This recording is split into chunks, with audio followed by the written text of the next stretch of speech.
Yo, what's poppin'? All my peeps, it is I, your host with the most, Renaissance man, who always thinks he can, and champion of the peeps, Patty Pitts, back in the yard of streams for another Raw Rewind, part of Pitts and Sara's wrestling show, where we take no nights off. And not just me, I did say we. You cannot have the Raw Rewind without the best of the West. You can't forget about Sara Marshall. What's popping, girl? Hey, yo. Oh, hello. I don't know what happened there, but it kind of messed up on my end. But anyway, hey, yo. Hey, yo. What's going on? How are we on this fantastic Tuesday? I'm feeling okay. You know, football's almost here. You know, I got a fantasy draft tonight. I'm excited. Wrestling was good. Wrestling's been wrestling, not WWE, not wrestling. It's been top notch over the past few weeks. Literally every promotion is killing it. Impact is all over my YouTube, so I know it's doing somewhat well. You have AEW with All In and All Out. I haven't watched All Out yet, but from what I have gathered, Orange Cassidy is a future main event star. I'm here for it. And then you have what's going on in the ye old WWE with Payback and Raw last night, catching up on both today. I mean, Sara, it's really fun to be a wrestling fan right now. Yeah, unless you're a CM Punk fan. Then it's not. Yeah, good old Philly. I was getting roasted on Twitter, but King Grayson Waller, dude, that tweet from SmackDown was king shit. Did you see it? No, what? Oh my god. Okay, Grayson Waller, he posts a selfie of him holding like a soda, like a can of soda to his mouth, and he said, Jay Uso attacked me unprovoked on my own show, fire this man. And it's a can. It was a Pepsi can. Yep, it's a Pepsi. I was like, you are legendary. God, that's my awesome. Man. Yeah, and the BTE Kenny Omega drank Pepsi and said, spit it out, and then said, oh, it tastes like lighter fluid. And then the next transition clip was a pizza party with plates, pizza, and Coca-Cola. So it was just like, that's what I'm saying. It's not only been amazing in the ring, but like the little shit outside, that drama that keeps you in, that sports entertainment is just top notch.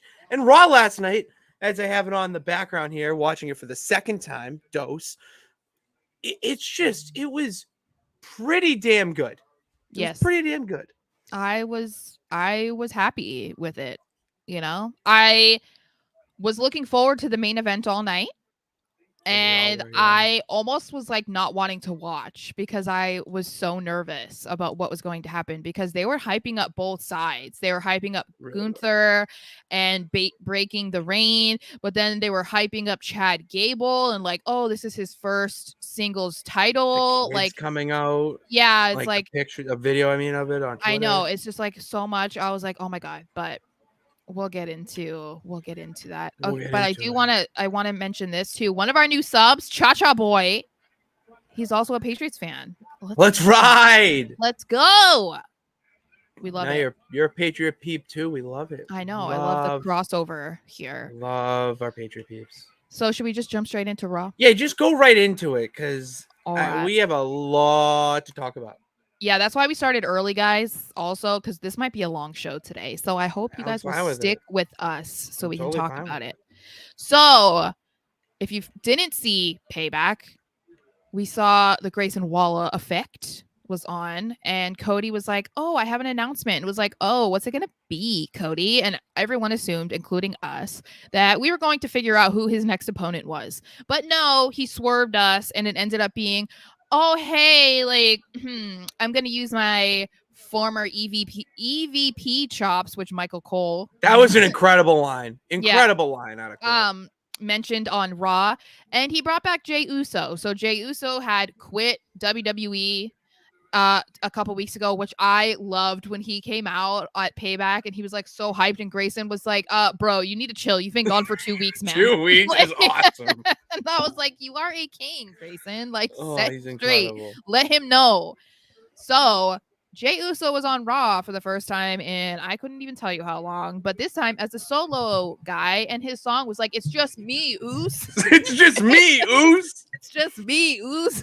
I was like, yes. Like, it was just so simple. I love how they just steer into that. Yeah. So Jay started off Raw, and he was very excited because he said he's always wanted to be able to say, like, "Welcome to Monday Night Raw," and everyone was like, "Yeah!" Everyone was like hyping up. All the people in the audience, all the white people, we're all excited. They were all into it, so that was cool. And so he was basically there to just like hype himself up for being on Raw, and talks about how he had an unexpected call from Cody, and he mentioned about, hey, like, why don't you come over to Raw? Like, I saw what's happening, and he said he took him up on it.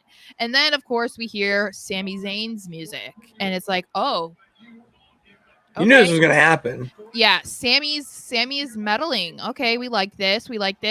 And Sammy comes out and is just like, "Oh my god, I love you so much. I always knew this was in you. Oh my god, like, I'm so proud of you. Like, I'm a proud papa. Oh my god, you finally did it." And then puts his hand out. Pretty spot on. Pretty spot on. Yeah. And you know, the crowd's chanting Uzi, and Jay's like, "Nah, bro, not today." So Sammy's like, "All right, whatever. I just wanted to let you know I'm proud of you, bro." And he like starts to get out of the ring, and then Jay is like, "Wait a second, that wasn't very Uzi of me, was it? Come back over here to me and get some love." And Sammy was like, "Okay," and they hug, and then everything was good in the world again. So yeah, no, you kind of hit the nail on the head there.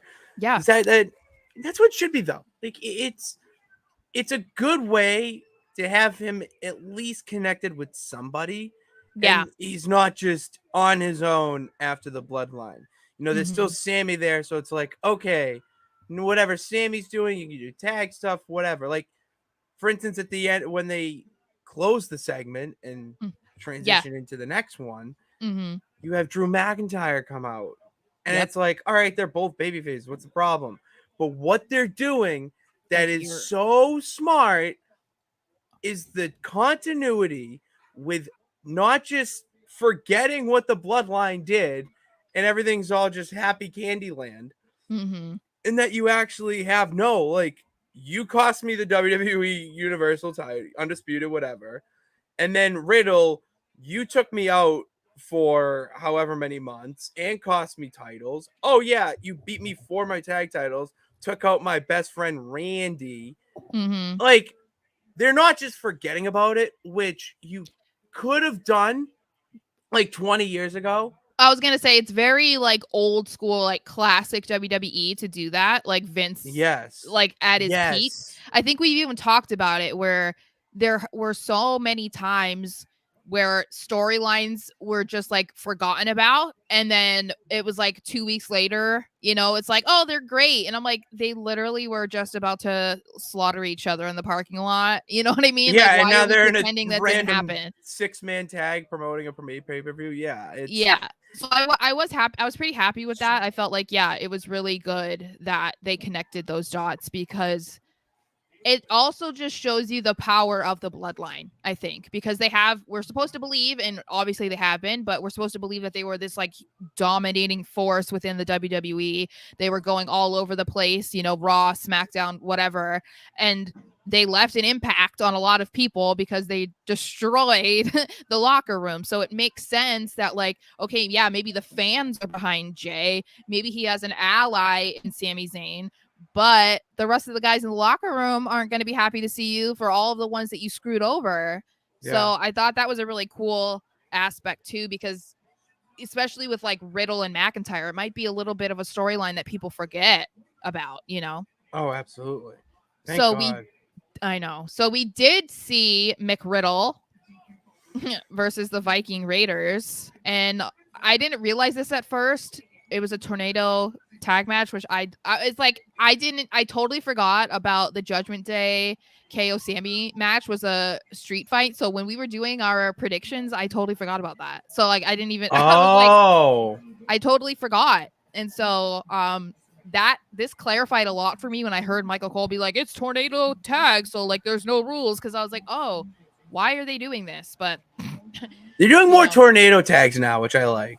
Maybe it's because of the Funk death, or maybe they're just trying to go with what's in. I don't know, but I like it. I like it. Yeah, no, I do too. It makes it a little bit more interesting than just a typical like tag match after tag match after tag match, especially when it's the same tag teams fighting each other over and over. So Riddle and McIntyre, as we said, they were not happy to see Jay, so they stared him down. This was a very typical match that we've seen from Riddle and McIntyre since they've been together in the Viking Raiders, which we like on this channel, even if I hate their gimmick. They're very good in the ring. I fucking love the Viking Raiders. It's so funny to me how it's like I've made you like certain wrestlers or certain groups because of my like I've influenced you in certain ways, and then I feel like I've done the opposite as well, where I'm like I don't like the Viking Raiders, like their gimmick is dumb, and you're like I love them, and I'm like that's so true. I don't think I'd be as into Pretty Deadly if it wasn't for you, but the Viking Raiders slap.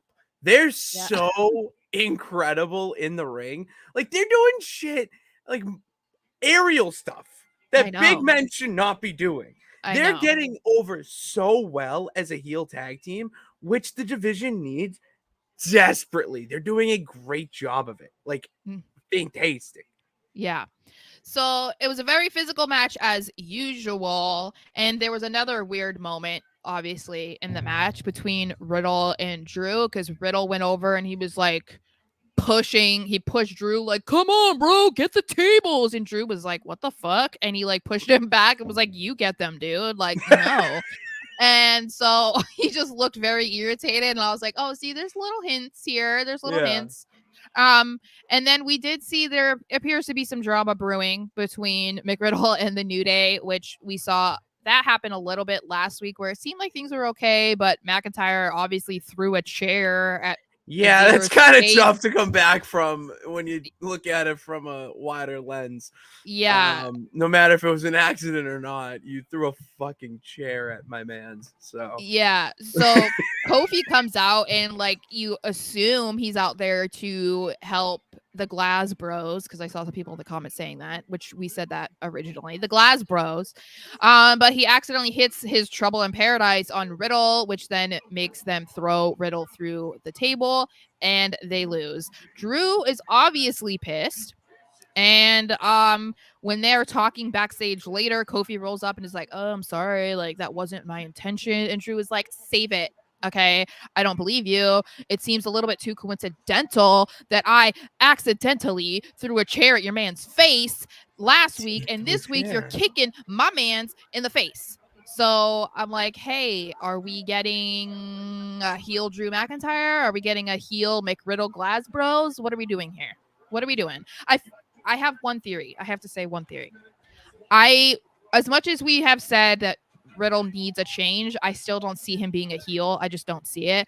I almost feel like based off what we've been seeing, it seems more like laying the groundwork for Drew to heel turn. I don't see the groundwork for Riddle, but that's just my 2 cents. All right. Hear me out. McRiddle's growing on me. You're disgusting. No, I think that anytime Riddle is a sidekick, he's perfect. So if you're going to do that with Drew, eventually a heel turn's going to come and he turns on him finally. But as of now, what they're trying to do is build up a tag division. Drew really can't do anything because of the Nakamura Seth feud, which we'll get into. And then you're going to have him kind of do a weird feud with like a singles person, where at least with this, it's one, building a tag division. 2, you're getting a future rival if you do that heel turn with Riddle, and it's getting you TV time, and it's pretty entertaining. Honestly, it's pretty good television. They're putting on pretty good matches, so that's why it's growing. I get it. I don't particularly love Matt Riddle, but as a nice Robin to a Batman, he's perfect. I mean, I've said that he has to, I mean, we talked about it like a couple weeks ago, I think, where it was like he is just kind of the comedic guy in a tag team because like it's like he's a step above being a comedic act because obviously his personality in general just entertains people, but he actually can hang in the ring, you know? So there is a difference between him just being like, I'm going to use him always as an example of James Ellsworth. Like James Ellsworth was not good in the ring. Like he wasn't horrible, but he was a comedic act. So it was like, he's different from that. But yeah, I'm interested to see how they go about this because I do think that if they have the McRiddle versus the New Day, I think that is an easy way to get McRiddle to be heels. I just don't know that I'm sold still on Riddle doing that. But I think it could make sense if, you know, maybe McIntyre decides to turn to the dark side and Riddle is like, you know what? No, I'm going to have to do it with him because I don't want to be a lonely little boy anymore. Because if he just like isn't a tag team anymore, then he's just going to float around in the back looking for another tag team partner. So yeah, exactly. Might as well just do it as well. But we'll have to see. Let's check the comments. I'll get some comments. Yeah, there's a lot of comments here. There's a lot of comments. Thanks, y'all. Thank you guys. Oh, let me get to those. Sorry, I was like, I'm sitting here waiting. I thought first. I don't know. All right. So, oh no, were we going to talk about Cody and SmackDown? We mentioned Cody, but not really here. We were gonna wait for SmackDown for that, but I did have a comment. That's why I'm asking, because there's a comment. Oh, okay. Where is it? Now I lost it, of course. Oh, Diggy. Is Cody the one to get traded to SmackDown? Maybe that's too obvious, but it'll be a swerve pick. We're gonna talk about it, but yeah, it's gonna be Cody. We will talk about that. You don't agree? Interesting. I'll play devil's advocate, but I think it'd be too easy. Jay having to mend fences with Roman's old foes, great continuity and long-term storytelling. Couldn't agree more. That's that. Yeah, I think it's because we didn't want to get too much into the whole bloodline thing because we have so much to talk about. But yeah, I think that there are opportunities here to try and make Jay moving to Raw being a singles guy and Jimmy being a singles guy who looks like he's a heel, which is like, it's a weird dynamic right now. I think they need to do something to spice it up because I'm seeing a lot of people online that are checking out of the bloodline storyline right now because it's like, not that they don't want to be interested, but it does kind of feel like it's on uneven ground. Like they don't really know. It doesn't feel like there's like a clear plan at the moment about what they're going to do. Or, you know, Roman's gone. Paul Heyman wasn't even on last week. So it just feels like some of the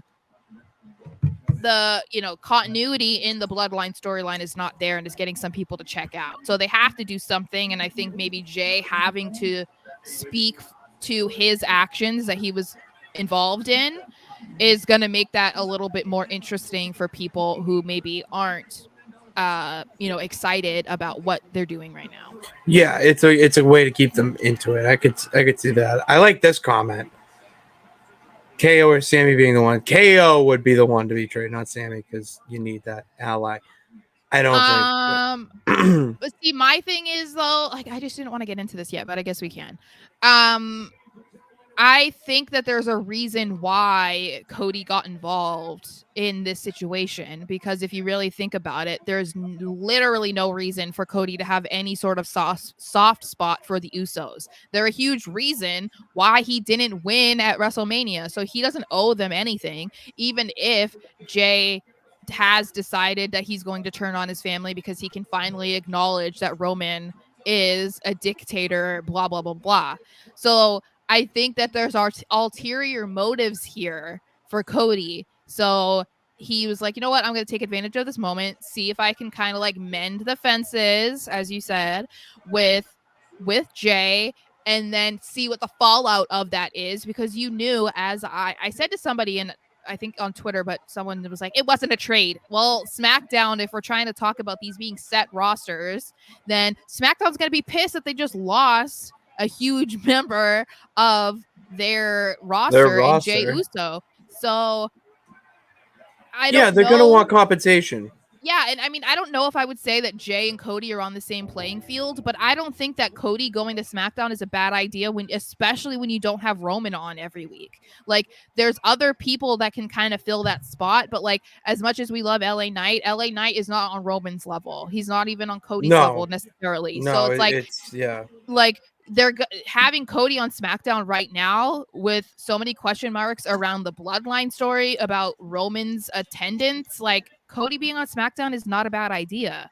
So, and he's going to be at SmackDown this week in a possible either on screen or in a dark match. So, I don't know. I can't go. Like, I'm so fucking busy and whatnot. Like, I can't. I'm so sad. Well, and I'm also just convinced that this is just the easiest way for them to get Cody on the same show as Roman. We were talking about that recently where we didn't want him to be able to just do like a cross show feud with Roman because it didn't make any sense to keep doing that if you have a draft. This is a way that makes sense for them to move Cody from Raw to SmackDown without it being like, oh, obviously they're doing this because they just need him to be near Roman. It's like, no, this is like trade talk. But doesn't it feel so early? It feels early, yeah, but I mean, the bloodline is still doing its thing right now. So I feel like Cody wants to be there. And I think like what I see it as is it's like kind of instilling fear in Roman to be like, okay, this guy literally almost took it away from you. And now he's on the same show as you. So you can't avoid him forever. So Cody's just going to kind of be like the dark cloud that's hovering over Roman as he still goes on and does whatever. I mean, it's possible that it isn't going to be a Mania match between Cody and Roman. Maybe it's the Royal Rumble. We don't know. You know what I mean? So, but I feel like that's the only way it makes sense. Obviously, it might not be Cody, but I think there's a reason that Cody announced that Jey was going to Raw, is allegedly involved in the decision. I mean, it has to. Otherwise, it's like, what the fuck? Like, there was no point to it. It's so random. It's so random. It would be far too random, and then I'd be sitting here like irritated that they never explained it. You know what I mean? We need answers. We want answers. Is there any other comments? Cha-Cha just likes McRiddle. Oh, yeah. There we go. Yeah. Glass Bros. Vinny, the Viking Raiders are not mid. You are mid, sir. Okay. He has the right to that opinion. I feel their gimmick is mid, but you know, I had someone tell me in the comments that I don't understand professional wrestling because I said that I didn't like the Viking Raiders gimmick, and I was like, okay. You don't get wrestling if you don't understand why people being Vikings from like the 1400s in 2023 make sense. Okay. All right. Well, this is anyone who says the Viking Raiders are mid. It doesn't matter what you think. Okay. So let's move on because we have so much to talk about, as I said. We do. All right. So we saw a banger of a match between Seth Rollins and Shinsuke Nakamura on Saturday at Payback. And before we get into what happened and what happened on Raw, I love and hate what Triple H is doing with these guys that are going up against Seth Rollins for the title, because all of the momentum was behind Finn, and there was just so much that they were doing with Finn and making it such a big deal that he was going against Seth Rollins at SummerSlam 7 years after their last match and blah, blah, blah, blah, blah, right? Yeah. Then we get to Payback, and they had this incredible like anime style video package that they play for Nakamura. And that was when everybody just immediately was like, yep, there's no way. No mood is there. Like it's happening. Yeah. Nakamura is not losing. There's just no way. And then of course he does end up losing. And I hated how he lost too. I just hated it. But the match was incredible. Obviously, great match. But I'm excited to see that it is continuing, because it kind of felt like it wasn't going to necessarily, just based off of how the match went. But then you hear from the people who were there, Nakamura. I mean, you knew something was going to happen after they went off the air because Nakamura was just awkwardly standing there, just like, oh, I'm so mad I lost. Just like as Seth is like, in the ring, like you knew something was going to happen. And then he does attack Seth afterwards. So I'm glad that it's continuing. And we saw the continuation of it on Raw when Rollins comes out, of course, has the crowd sing, welcomes everybody to Monday Night Rollins and talks about how he wasn't able to walk out of Payback, that his wife had to push him out in a wheelchair. And I was like, if I'm supposed to believe that, you look pretty good 2 days later. I'm not going to, but that's okay. Kayfabe's not dead to him, Sarah. So he calls out Nakamura. And this is the part where I saw some people that got kind of irritated about it, and I was like, I was here for it. So Nakamura does come out, and Seth is like, hey, like, I know what you want, and I'm just gonna give you what you want. I'm gonna give you a rematch tonight for the title. And Shinsuke's just standing there, and he just starts speaking Japanese, and I was like, yes, king, do that. And then Seth is like, okay, whatever, I don't know what you said, dude, but like, I'm gonna give you a rematch. And I love then Shin is just like, no. No. And Seth's like, why not? And Shin's just like, no. And that was where people started getting frustrated, because they were like, okay, he lost clean on Saturday, he's getting a rematch that he doesn't deserve, and then he's saying no. I don't understand it. And I'm like, it makes the most sense. So much sense. It makes sense. So much sense. Let's see. I want to see if we're on the same page, because for me, okay. Well, yeah. I just wanted to say what I think we are on the same page. Finish. Did you say the reverse psychology? Is that what you just said? Yeah, it's beating up him so bad that it's baiting him into something he cannot find himself the winner in. Yeah. Like it's not like, if you could have another match, you could win another wrestling match. But he's gonna do exactly what he did last time. Yeah. So you want him to push it to an extreme that that he knows he can win. It is classic Japanese style wrestling, old school wrestling. And I'm like, I understand when you just hear that on the surface, it doesn't make sense. If you don't have context to it, it doesn't make sense. And you're going to be like, oh, it's just another silly WWE booking that doesn't make sense, blah, blah, blah. I understand. But when you see how this interaction went down, how it doesn't make sense to you doesn't make sense to me. Because other than the reverse psychology thing, like, look at Seth. How was Seth reacting to Shinsuke saying no? He was getting livid. Like, how dare you? Like, I'm giving you this and you're saying no? Like, you don't even need it, blah, blah, blah. And Shinsuke is not bothered. He's just like, I don't give a fuck. Like, he doesn't care. And it then leads to them brawling, which I'm like, you don't think Shinsuke wanted that? Like, he doesn't care if you have to give him another match because you're like pissed that he isn't doing what you want him to do. He doesn't care if you get injured and you have to forfeit the title. Like, he doesn't care.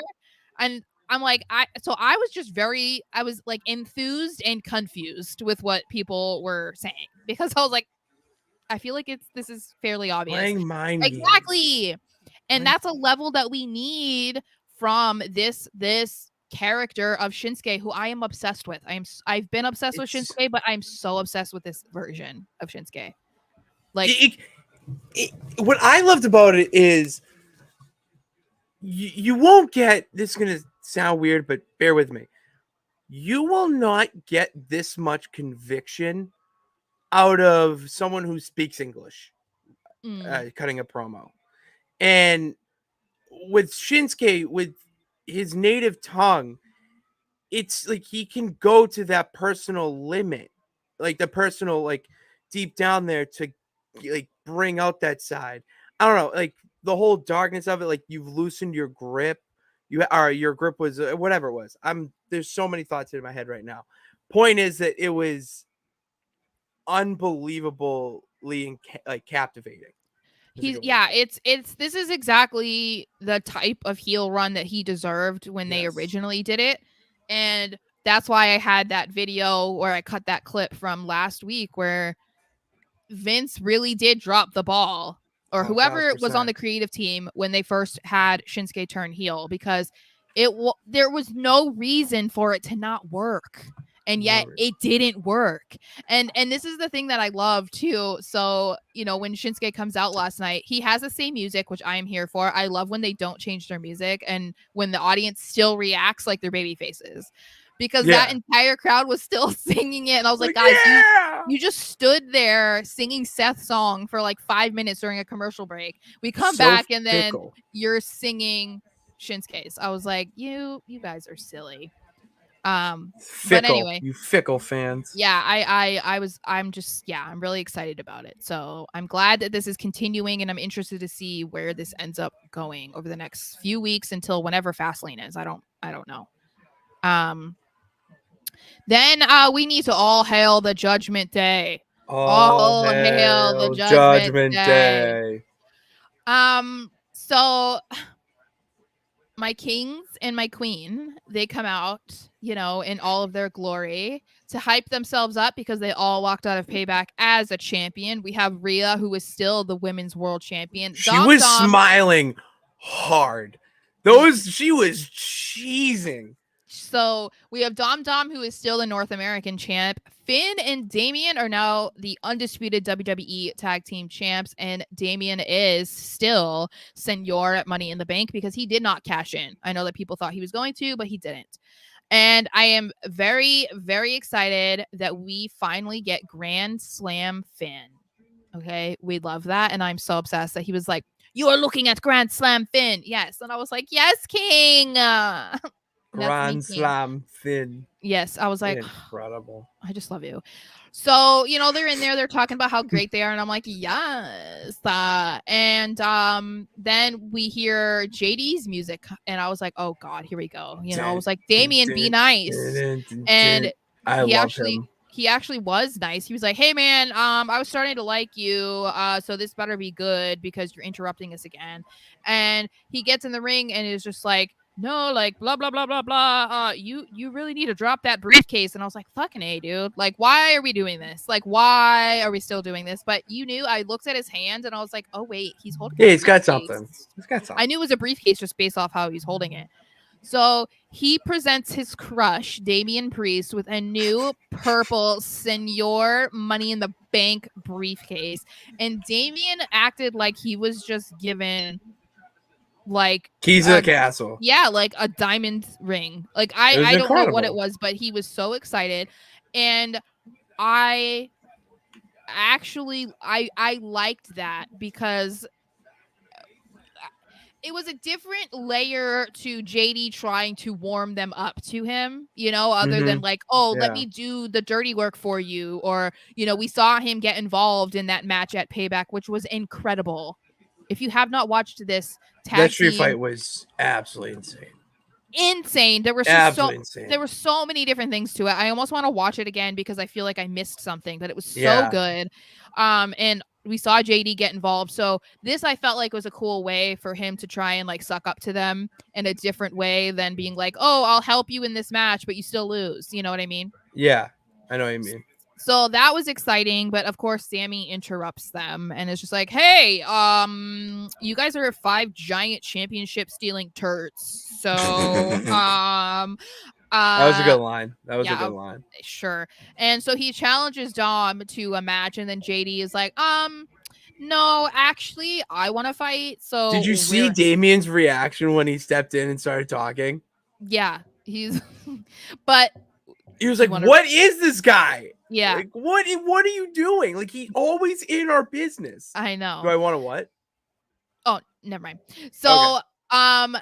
But what I learned about this too was earlier in the show that Sammy had said at the start when he was talking to Jay that Kevin Owens wasn't there. That was a lie. Kevin was there. And allegedly Kevin was supposed to be the original one to fight JD.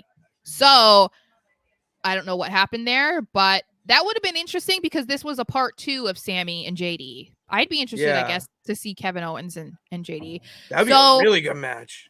Yeah. So Sammy does accept the challenge from JD, and we then get a segment later in the really cool Judgment Day locker room that's just like decorated. The lounge. I know. It's like, what? The cauldron.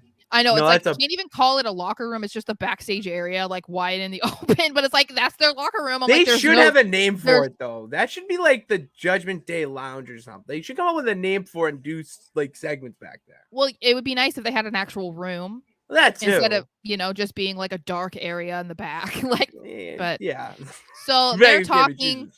And Finn finally just like directly says, hey, I really think that we should let JD join the group. Like, he's been doing all this stuff for us. I think he should be the newest member. And Damian didn't shoot it down, which is a development, right? Because JD originally was like, who is this dude? But he was like, I don't know. I feel like he still needs to prove himself more. He asked Dominic, and Dominic's just like, I don't know, guys. Like, whatever you want is cool. And then balls, Dominic. Sorry, you know what? That's what we love, though. We need to have that one guy in the group. You do need that guy. Every group needs that guy. There's too much of the like ego, masculine energy between Finn and Damian. We couldn't have a third guy trying to be like the captain. You know what I mean? You need the one, and he's with Rhea. Come on. Yeah, Mommy's making all the decisions here. Yeah, let's be real. So Rhea says, well, let's just see how he does against Sami tonight, and then after Finn and Damian walk away, I don't know if this is going to mean anything in the long term, but I feel like I had to mention it. Rhea tells Dom, like, follow through with the plan tonight, okay? And it's like, oh, what's that plan? We see it later.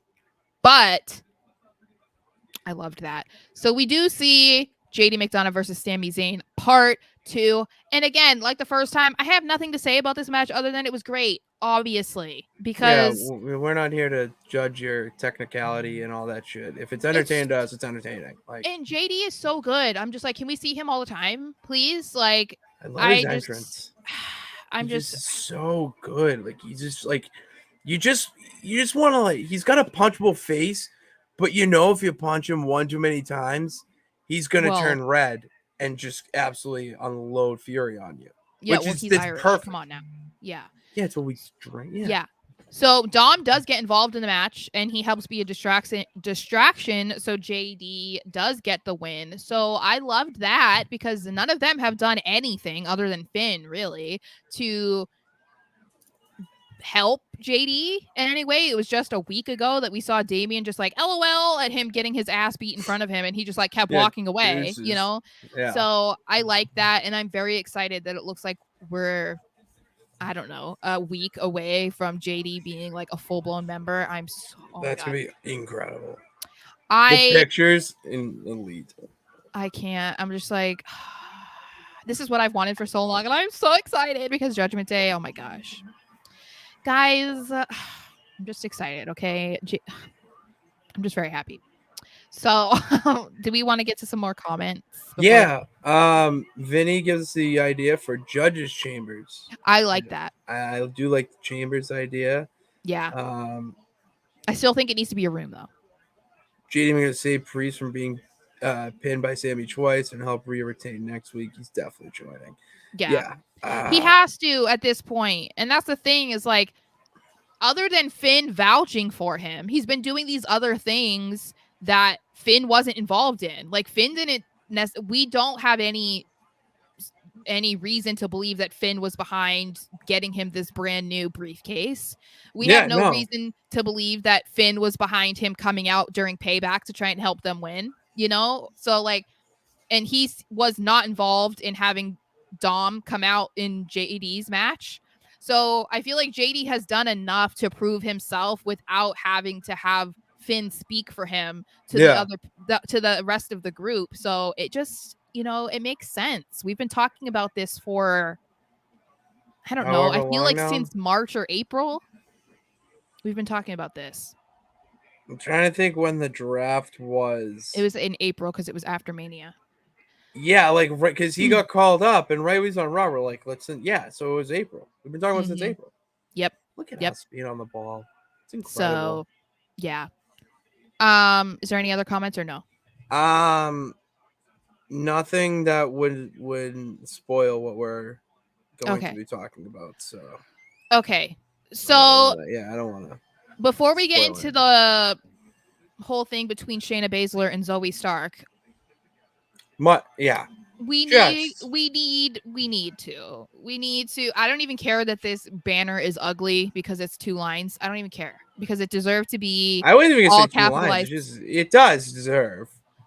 But Becky Lynch versus Trish Stratus, 1,000% a match of the year candidate.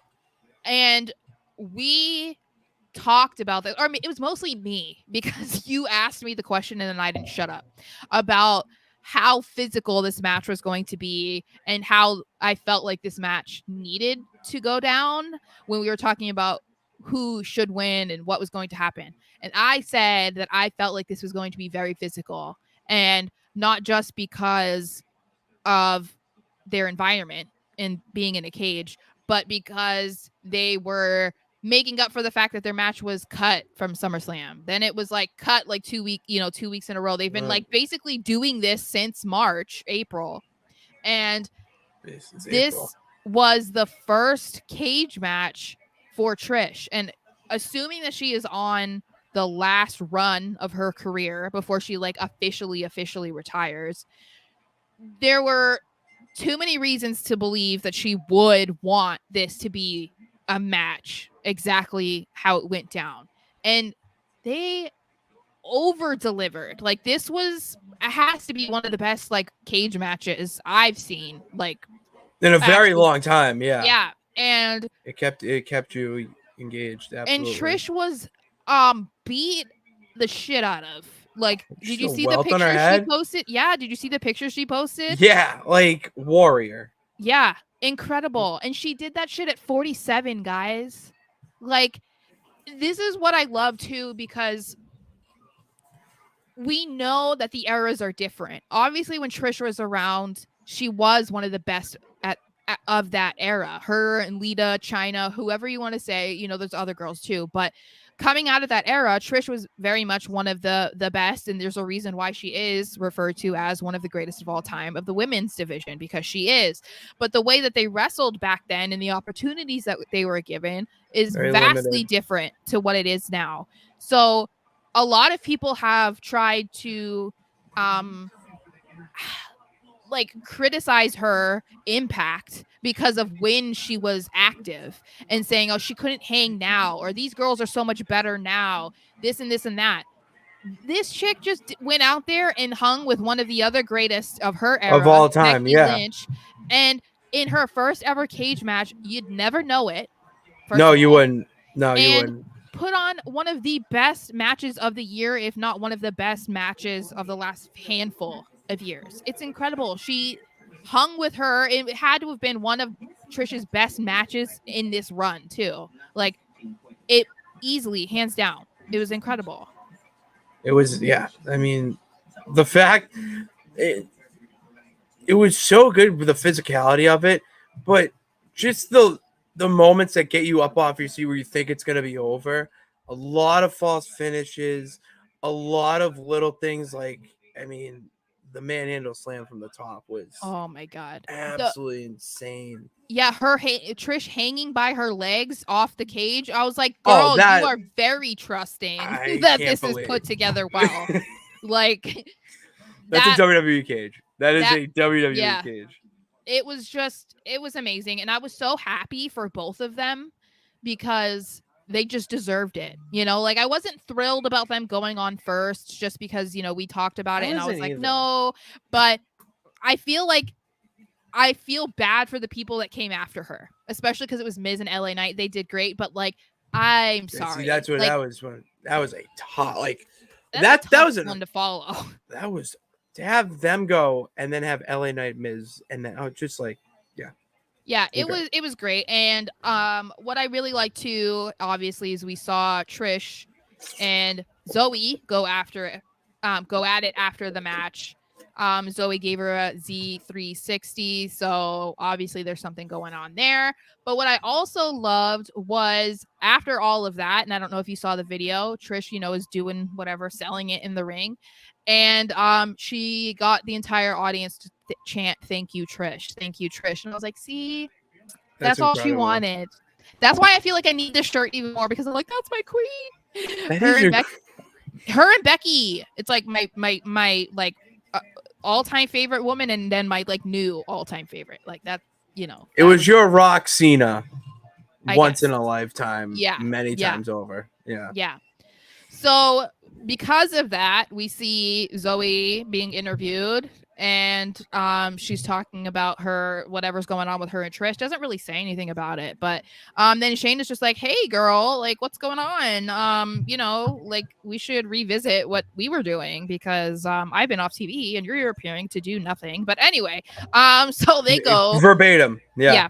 So they have a match, and again, it's another match that I'm just like, yeah, solid. I liked this match, and because they're so similar, they're very tough, like brutal women, like with their styles, and I feel like they mesh really well. And so I was really happy to see this match and how it ended to Shayna obviously chokes her out, so the match ends that way. But then she goes up and shakes Zoe's hand and was like, "You gave up a better fight than Ronda ever did." And I was like, Shayna. Ronda Rousey. I can't stand Ronda Rousey. So sorry.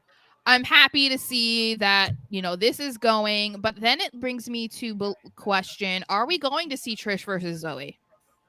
Maybe in a little, but maybe like Royal Rumble revisit it, set up like a Mania match. But for now, I think it's best if we keep Zoe Stark with Shayna Baszler, have a couple matches, maybe even tag team champions. I don't know. There's a lot you can do there. Yeah, because I'm just curious in general to see what happens with Trish now, because it seemed like her run wasn't meant to be as long as it has been, but because they've prolonged her feud with Becky, it has been. So it just makes me wonder if what the original plan was with her and how long this was supposed to go on, and like how long she actually was planning on staying with WWE. Because then I'm like, okay, what are we going to do now? Like, if it's not Zoe, then what is she going to do? Because she has said, well, there's more people who need to thank Trish. And I'm like, okay, so who's that going to be? Because it looks like Becky's moving on to Tiffany Stratton. So yeah, I love that. I love it. I'm tuning into NXT tonight strictly because of anticipation for it.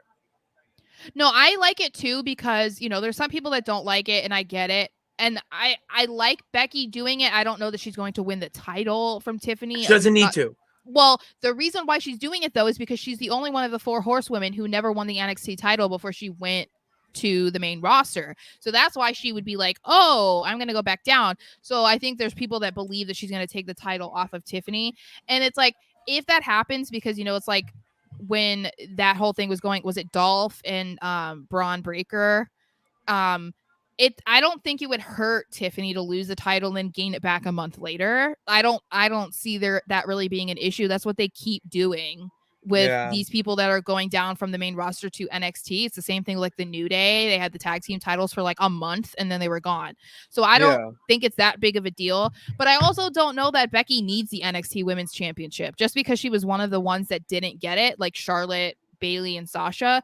I don't think she needs it. I don't see a need. No, but I'm here for her doing NXT. Oh, that's why I'm here for it. I don't care if she wins it for a month, 2 months, or like a week. The fact that you're going to have Becky Lynch on NXT, it's building up NXT's legitimacy so that you have 3 legit brands. Yeah. Which you're going off of your competitor. They're trying to kind of do, 2.5 kind of, but like they have 3 separate shows that are legitimate. You have 3 separate shows that are legitimate for different reasons. Like, competition creates a better product for everybody. So if they're going to go with this and try to have cheap pops for Becky Lynch NXT, fine, because it means I'm going to tune into it live instead of tuning into it when I get home from work and I'm eating my lunch. You know what I mean? Well, and it'd be good for Tiffany to learn from a girl like Becky, because I just saw Ludwig Kaiser was saying something, or I don't know if it's real, but I saw something like he's been doing this for 16 years and she's been only doing it for 2. And I'm like, Yeah, and she's literally a product of the WWE Performance Center because she had no experience before that. But I'm still like, Ludwig. It's funny that her finishing move is Christopher Daniels' best moonsault ever. Yeah, but she calls it like the prettiest, doesn't she? Prettiest moonsault ever, yeah. It's awesome. I do love the BME, so I'm a sucker for those moves. The women's tag titles, just want to touch on this quickly because there's not like a whole lot to say, but it's it's every single week it seems like even more the women's tag titles are definitely cursed because Chelsea was talking to Adam Pearce backstage and we finally figure out, okay, where's Piper? Oh, she's not medically cleared. And I'm just like, are you fucking kidding me? She's literally been on Raw one time with the tag titles and then it was like, oh, she's gone. Do you think it's a joke? Like, do you think it's a running joke? Like, maybe like because, okay, she didn't have to make an appearance. They didn't have to put the tag titles, which is kind of going into our main event point. They didn't have to put on that segment this week. Yeah. But you wanted to get Chelsea on TV. Yeah. Piper could, when they say medically not cleared, she could be like legit sick, which is what it said, illness. Yeah. Yeah. So if it's just that and you're building it up that she's not medically cleared just to build up the whole point and play along with the fans, like I'm even okay with that. But do it in a smart way. Yeah, I don't know if that's what this is, just because I think I don't even think Chelsea was on last week. Like neither of them were on last week. I think that if they were going to have Chelsea on, not mentioning Piper and where she was, I think that would be a bigger problem because it'd be like, so I think them just being like, oh, she's not medically cleared. It's like, oh, okay. Like, I think if we didn't have to read a dirt sheet to find out that she was sick, it would have been a lot better if they just were like, oh, she's sick right now or something instead of making it seem like she has an injury. But I feel like if they didn't say anything, then people would be like, where is she? Like it would have been more of an issue for them to not address it. And you can't not have Chelsea on TV. Come on. Oh. What? I want your thoughts on this. Oh, I just saw that. Do you think the curse is a storyline for Alba and Isla, as they can say they curse whoever held the belts other than them? That's a hell of a way to dig yourself out of a hole. I'll tell you that right now. If you could pull that off and make it entertaining, I am so here for it and will forget. Like, I don't care. If you can connect that. Yeah. I think that's a really great way to do that because I don't understand why they've not been on TV. It's like the same thing with Kaden and Katana. Like, why are you keeping them off TV? Why is the after party not on TV every single week? I don't know. So I think, I mean, the curse, we can make it into like a fictional thing, even though I believe that's 100% true at this point. But you got to steer into the skid. But that would be a way for it to work, especially with like how it ended with Ronda and Shayna, and they were the ones that won the titles over them. It's just like the trickle down effect of everything that's happened. That would be fantastic. A fantastic way for them to bring back Alba and Isla to TV because they're so cool and different and they've been keeping them off TV. So it's like that might as well do something like that because it plays very well into the type of characters that they are. So I'm here for that. Great idea, Richard. Where are you and why aren't you writing for WWE? That's what I want. That was incredible. Good shit. So we also get to see, Raquel faces off against Chelsea because Chelsea was talking some ish about Raquel, about her losing. And I was so like, funny. And at the end of the match, because obviously it was basically a squash match, Raquel gets on the mic and says that she will be getting her rematch against Rhea for the World Women's Championship on Raw next week. So I'm so conflicted on how I feel about this because I feel like I really would not be surprised if they had Rhea lose on a Raw. But I'm still just not 100% behind Raquel winning right now. I'm just not into it. Oh, I don't think Raquel has a shot in hell. No chance in hell. No chance. No chance in hell. You got. I know. Because JD McDonough. Dom is barred from ringside. Oh, that's right. JD McDonough needs to prove himself. Oh my god. This was in the comments. I'm acknowledging your comment, but I also had this thought too when I was watching it. That the whole point of why Rhea said, there you go, brain blast girl, you're on it, that it needs to go well, is because she knew that Dom was going to be barred at some point, and that you need another guy like JD McDonough, especially in the position he's in, to prove himself. What better way to prove yourself than to help mommy keep her title? Like, I love that. That's a great idea. I did not think about that at all. That's like the perfect way for Rhea to continue doing what she's doing and get that heel heat, even though I'm sorry, she's the only one of Judgment Day that continuously gets cheered for, and I love it. It's just so funny to me because it's like she's supposed to be hated, but they can't hate her. You can't hate mommy. No, you can't hate mommy. Monday Night Mommy. But I think that JD doing that too, it's another great way to initiate him into Judgment Day, because we know that over the last several months that she's been the leader of Judgment Day. So if you need to impress anybody at this point or suck up to anybody, it has to be Rhea. So if he can make sure that she wins because of him, then yeah, I love it. But then it also sets it up, of course, you know, if Raquel wants to demand a rematch and be like, we need to have a cage match or something, then it's like, there you go. That's like Judgment Day in a shark tank hanging over the ring. You know, something in a jail cell, you know, something like that. I don't know, but we'll see. So what if we had intergender war games? I don't think that's gonna happen, but we'll see. One day. So we see the Miz come out and he fights an invisible John Cena.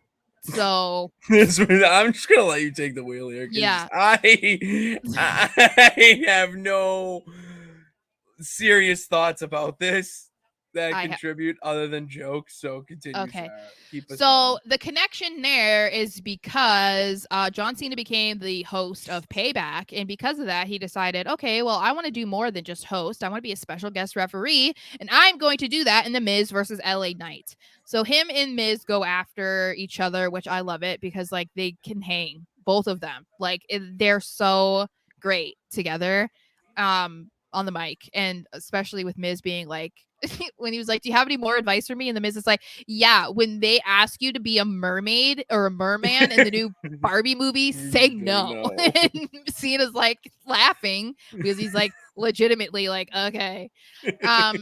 So because of that, Miz comes out on Raw. He thinks that Cena had a vendetta against him, and that is why the Miz lost. He won and so Mania. He hosts Miz TV and tricks the audience into believing that John Cena is there. And tricked the cameraman. Did you see that? They were acting? In on it. My god, it was awesome. I'm like, the next time Cena shows up, he needs to question Stu because what was that? What was going on? So, yeah, basically he's just talking to an invisible John Cena.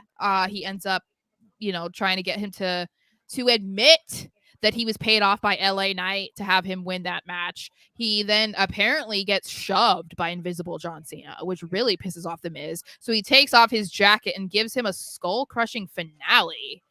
And then he goes on about how he is not finished with LA Knight. So what we thought was going to be a one-off is not a one-off. Good. Honestly, fine. Yeah, there's nobody realistically that can feud with LA Knight that I'm into.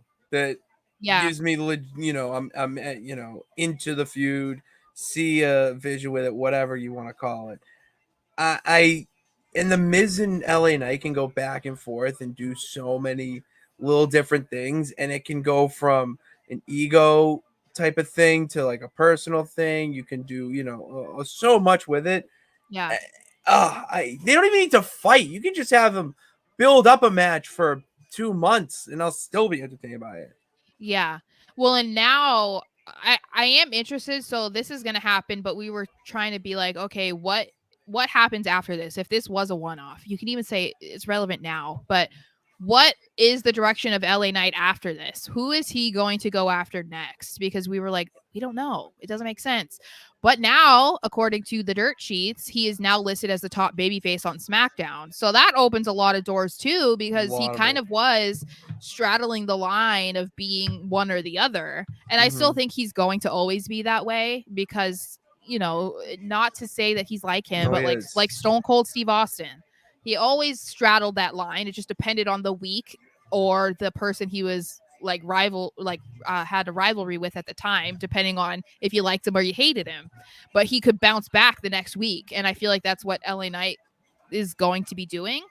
But I'm here for this because it doesn't seem like they have any plans for LA Knight right now, and so if they're going to continue this, and I'm for it because they had a great match. And I do think that they need to have another match that doesn't have any sort of interference with like a guest referee or something. They need to have like a real match. So I'm excited about that. That's fine for me. Anyway, is there any comments that we should get to? Let me see here. Jared, the feud is Loki revived his career. I wouldn't say it's I mean, it's kind of I've seen people say that, but I would say his career wasn't dead. He's just older. So he's just not a guy that they need to have on every single week. They don't need to be pushing him to the moon because he is already established. He's a Hall of Famer. Yeah. So I think he's just at that point in his career where he can come and go as he pleases, basically, and people have a reaction every time. So has it kind of revived it? Yeah, for the time being. But after LA Knight, he's probably going to dip out again for a while. So Superstar Spectacle is day after tomorrow. I'm so excited to watch it live. I'm happy for you. It's his first show. It's going to be so cool. You get to see Imperium versus John Cena and Seth Rollins. That's absolutely incredible. So good. So good. Yeah, this push for LA Knight is coming hard this year, as it should. You know what's exciting to think about is the idea of where he'll be by the time we go to WrestleMania. Like, it would be sick. It's going to be so interesting. I know. I'm like, I know it's still, 6-7 months away, but I'm really excited to see like where he's at.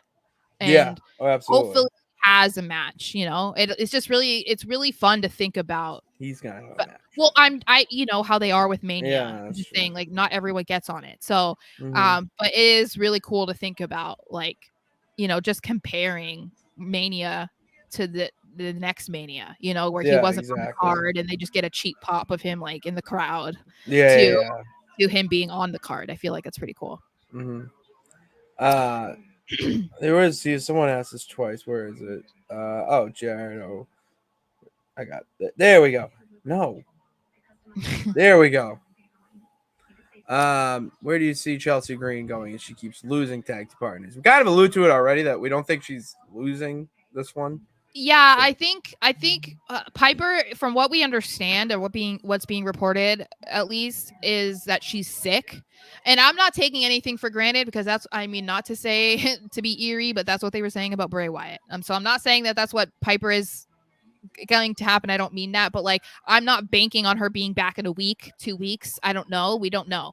But if they don't continue with that, because I think they should, I love their dynamic. Chelsea is so good at adapting to whoever they put her with, because I was here for her with Carmella. Then I loved her and Sonya together. And now I'm like really intrigued by her and Piper. So I'm not worried about her in that aspect, but I'm more concerned about like, if they do strip the title off her, then it's like, okay, then what? Because then where do you go? Just keep the title on her. Yeah, that's what I think. But they're going to have to figure out another way to get her to do. Maybe she'll finally get to do the Chelsea's Got Talent then. She has to do Chelsea's auditions. Chelsea's Got Talent. Yeah, so maybe they'll do that instead. But yeah. What do we got left? So we can talk about this quick. Dom tries to recruit Jey Uso to the Judgment Day.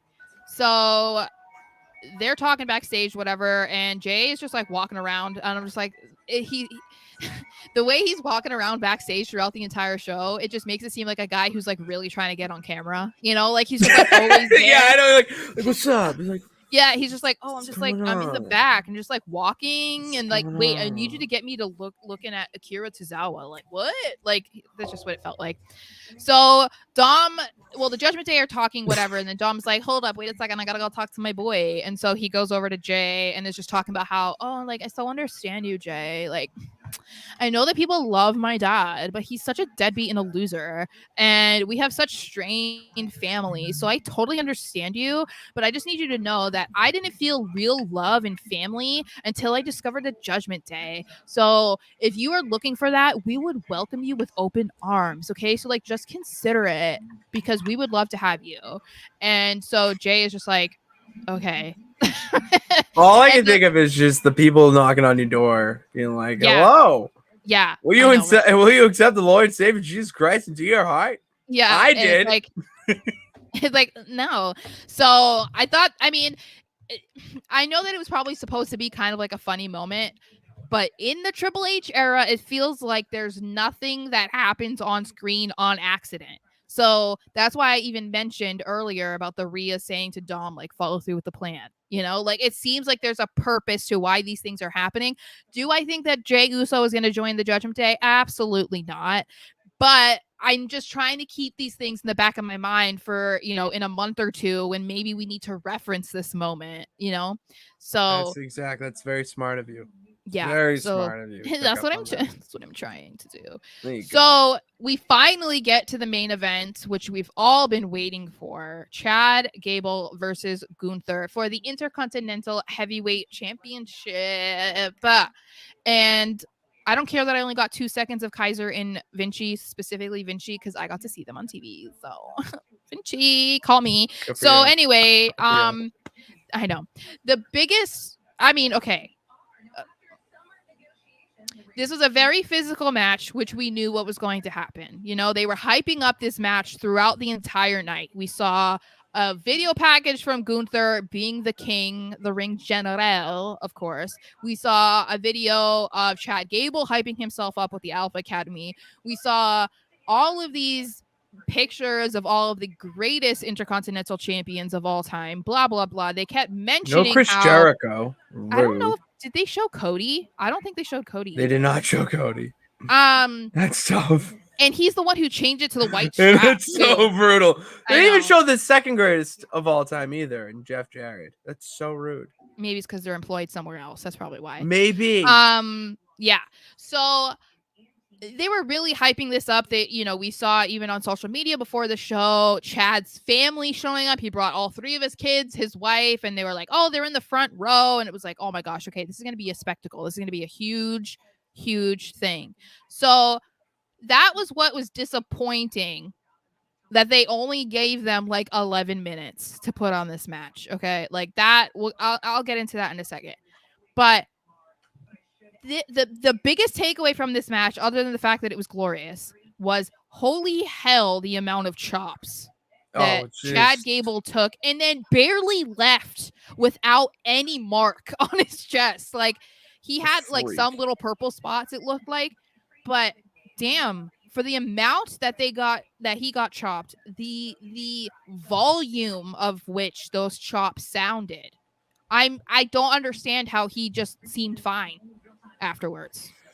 I'd say that definitely was not, but yeah, this match is just so physical, and it was a really good underdog. Like I was a big fan of this match. Yeah, and Jason Jordan produced it. Of course he did. So yeah, it was a very physical match, and I did want to put this comment out though. Okay. Not that one. The match is 20 minutes and short to 11. I know, but I still think that it should have been longer. I feel like it deserved to be like commercial free. Like I feel like this is why I was saying, you know, I understand the argument of the US title hadn't been on a PLE in however many months. This is the exact reason why I feel like the IC title should have been on Payback and not the US title, because I think they deserved a bigger. We deserved all 20 minutes of that. Yes. Because the picture-in-picture is distracting. I don't care who you are, but like you're more likely than not paying attention to the commercial than you are than, you know, what is happening in the match. So that's just unfortunate. this definitely had me on the edge of my seat the whole match, as I said at the beginning, because I really didn't know where they were going to go with this. Because if this were the Vince era, hell yeah, he would have taken this away from Gunther and given it to Chad Gable. Are you kidding me? So I don't know. I think he would. I don't put anything past the WWE creative team because I've been burned too many times. Okay, I can't. So obviously Gunther wins, so he becomes the longest reigning IC Intercontinental Heavyweight Champion of all time, passing the 35-year reign of the Honky Tonk Man. So my guy. I'm just whatever. So Gable's blue suede shoes. So Gable's kids are shown crying. I felt so bad for them. I watched. That was tough. Yeah, it was tough. I said before that I thought it was a war. It is not. Yeah, they were not, legit crying. Yeah, no, they were. They were. Oh wow. Attention. Most people, not a lot of people who are big Chad Gable fans, because there aren't many Gunther fans out there. Apparently, I've noticed that from being online. It's incredible how it's just how it's incredible to me how many people say he's not good. Or that's where the idiocy comes in. I'm sorry, but if you don't like him, fine. It's wrestling. You're not supposed to like everybody. But if you're gonna sit here and say that he's not the ring, like literally the ring general, I know, and that damn good, then you better fucking get your eyes checked. Well, I even saw someone say how like he doesn't even have good stories, like storytelling or whatever. And I'm like, what are you talking about? Like he's had better. I'm not saying that Seth's been bad, but like or Roman, but like he's had better matches consistently than Roman has in the 3-4 years that Roman's been champion. So it's like, and when he defends his title, in my opinion, Gunther makes it feel important every single time.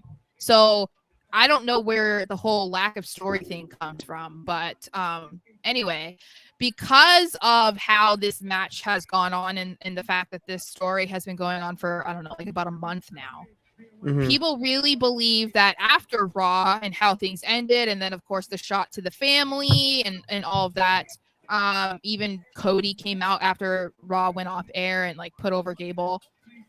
Do you think Gable is going to be the one to dethrone Gunther at some point? Because as of Friday, he's the longest reigning champion. So technically they could take it off him as soon as next week. Yeah, but they got to cool it down. You got to cool down Gable. I do think Gable would be the best fit to dethrone him. But if you want to legitimize this reign, you have to have him go for at least a couple more months and have Gable, because this would be their second. I'm gonna classify this as their second match, because that 5-minute whatever, I would say is just more like a teaser. You know, I wouldn't say that's a real like match, because whatever. Point is, it's not a real match.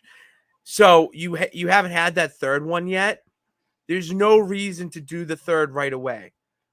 Let it cool down. Let Gunther get into some other stuff. Maybe even give him more of a backseat so you can get Imperium to be in the ring and on screen a little bit more. That's fine. It's what are you going to do? Maybe Survivor Series he drops it, okay, to Gable. I just don't see it lasting till Mania.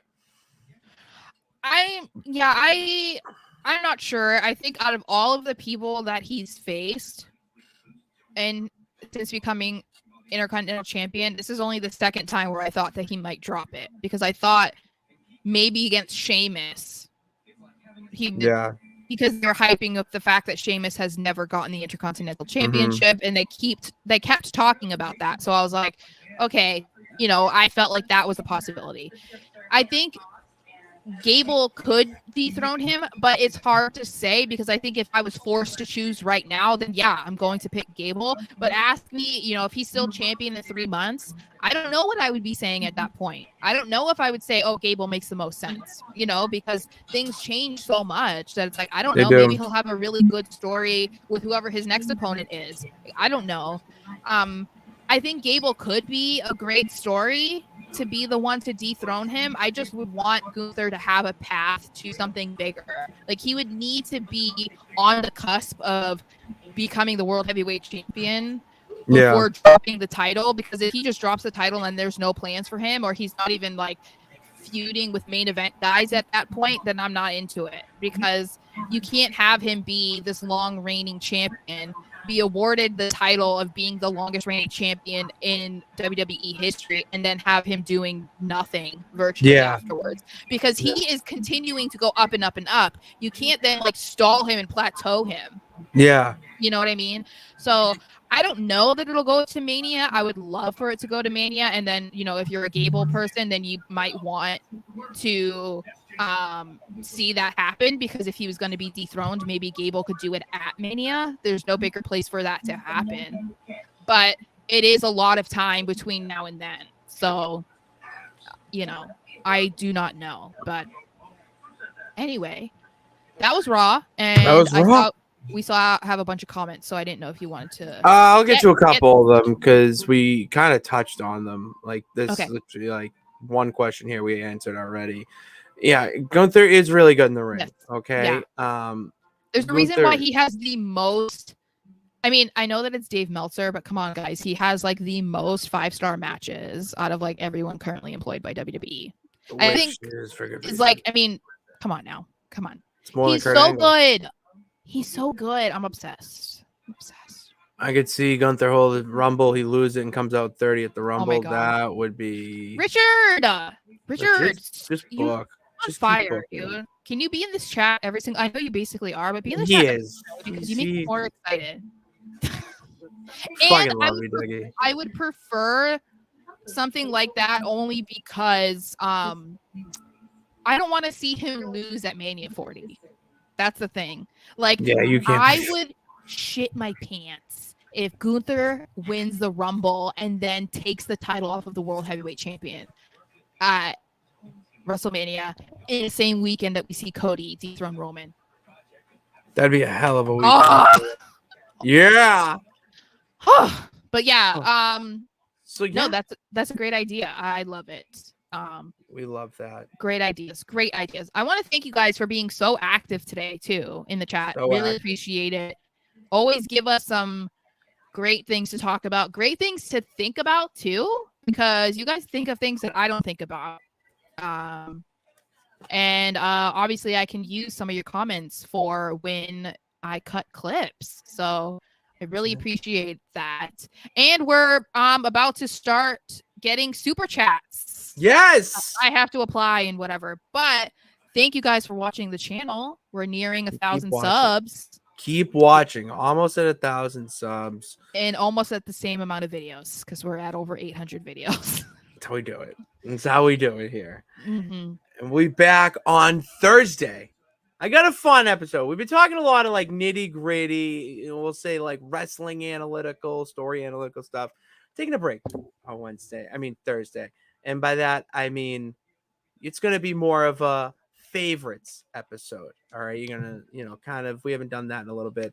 You'll see what I mean when you tune in on Thursday. And we got a special announcement that I've been working on for quite some time. That will be announced on Thursday as well. Hit that subscribe button. Do what Sara said and hit that subscribe button. Hit the bell notification when we go live so we can get those super chats, get better content out for you guys. And follow us on all those social media platforms. All you got to do is just go in the link down, or the link in the description down below. Thank you guys for tuning in. God bless. Remember that you can do it. All you got to do is try. We will see you on Thursday. Yeah!